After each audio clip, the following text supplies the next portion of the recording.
বরিশালে আমি যেখানে জন্মগ্রহণ করেছি, আমার এলাকায় কোন আলেম যদি সিগারেট খায়, মসজিদের ইমাম তো ভালো, মসজিদ ঝাড়ু দিতেও ঢুকতে দেবে না মসজিদে।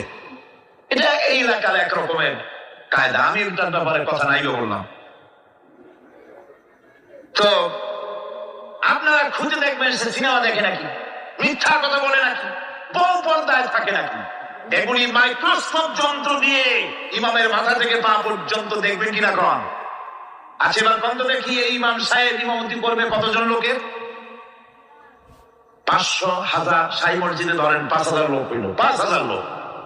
5000 লোকের ইমাম নির্বাচনের সময় পা থেকে শুরু করে মাথা পর্যন্ত দেখেন, এমনকি বউ পর্যন্ত। বৌমনি আনিয়ে দেখেন না, পর্দা থাকি নাই যে আপনারা দেখেন, ঠিক কিনা? এই খবরটা নেন। 5000 লোকের একটা ইমাম বানাতে গিয়ে মাইক্রোস্কোপ যন্ত্র দিয়ে দেখেন মোষ কেমন, দাড়ি কেমন, চুল